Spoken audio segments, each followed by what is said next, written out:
reaction to produce the heavier nucleus. This is the helium burning.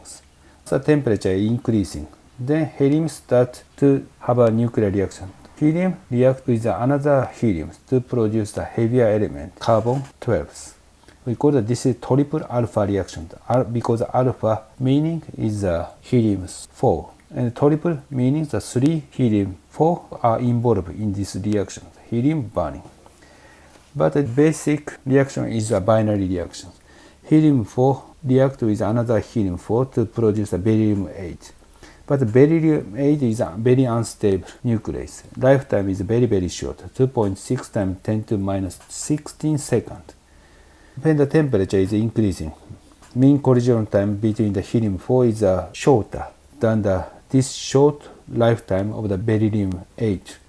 So before decay of the beryllium-8 collides with another helium-4 to produce the carbon-12. So we call it this is triple alpha reaction. So energy released by the triple alpha can be calculated 7.275 mega electron volt. This is triple alpha reactions. If the temperature is increasing, then carbon and oxygen start react with the carbons. So carbon and carbon react to produce the magnesiums, or sodiums and oxygens. And the oxygen react with oxygen to produce a sulfur. Or this kind of the reaction is happening at a high temperature. For the carbon burnings, 500 million kelvins.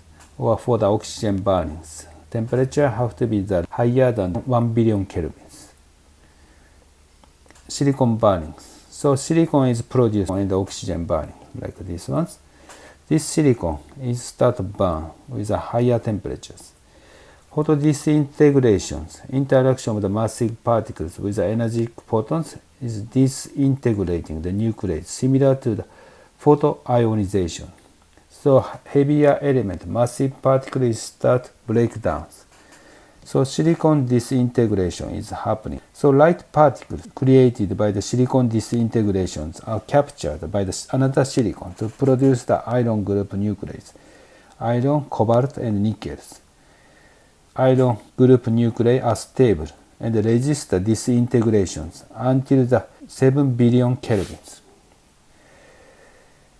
So carbon, oxygen, and silicon burning product free neutrons. Free neutrons. A neutron is produced, like these neutrons are produced in the nuclear reactions involved in the carbon burning and oxygen burning.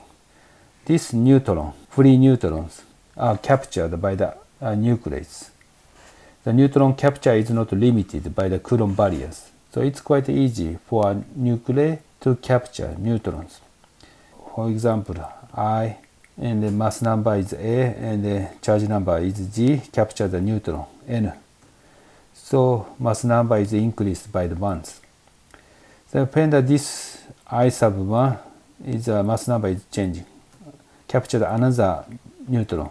The mass numbers are increased by one more time, so mass number of the I, charge number doesn't change, G, but mass number is increasing.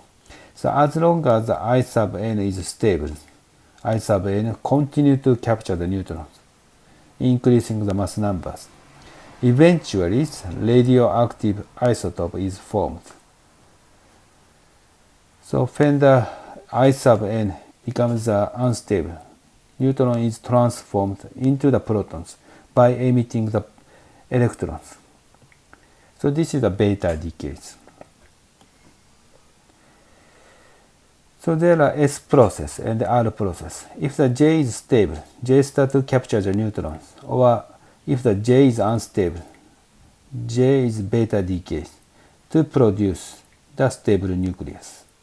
So heavier element and their stable isotopes are created by using the neutron captures.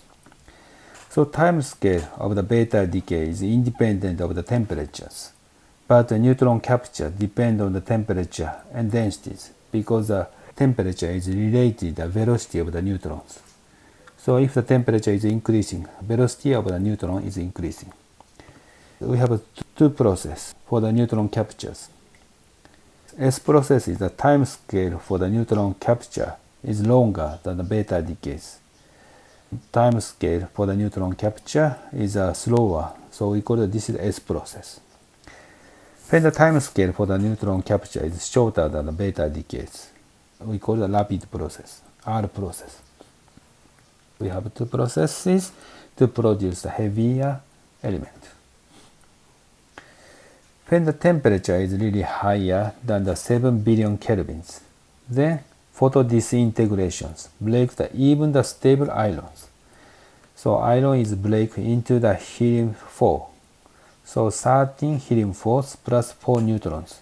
This photointegration uses the 100 mega electron volt of the energies to break the ions. Huge amount of energy is consumed. This ion photodisintegrations. So we'd like to check if this nuclear reaction is actually happening inside of the stars. To test these theories, we use the neutrinos. As I explained in the pp chains, 4 protons react to produce the helium-4s. 2 neutrinos are formed by these single reactions. So number of neutrinos produced from the sun can be calculated. 2 neutrinos is formed, so you can calculate. The L is the luminosity of the sun divided by this Q, the 25 mega electron volt. It's gonna be the 2 times 10 to 13 neutrinos are formed every second. Neutrinos are formed each single elementary nuclear reactions. When the proton reacts with another protons, energy of the neutrino is at 0.26 mega electron volt. When the beryllium reacts with the electron to produce the neutrinos is at 0.8 mega electron volt. Boron decay to the beryllium 8 to produce the neutrino is a 7.6 electron volt. Boron 8 neutrinos are easy to detect due to the high energies. So 2 experiments have been performed to detect these neutrinos. First neutrino experiment by the Raymond Davis, 1964. So he used the reactions of the neutrino with the chlorine-37 to produce the electron and the argon-37. The argon-37 is an unstable element, radioactive isotope, half-life of the 35 days, returned to the chlorine-37.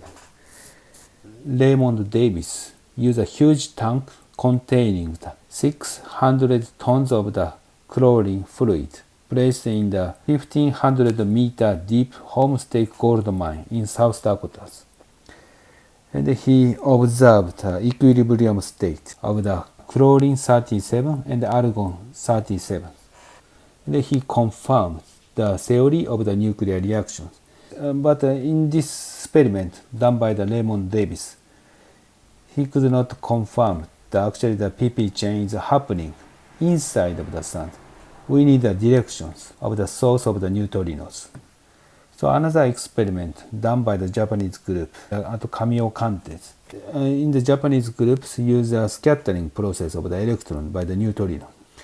When the velocity of the scattered electron becomes faster than the speed of light in the waters, then radiation, Cherenkov light, is produced and hit the detectors about 20 times a day.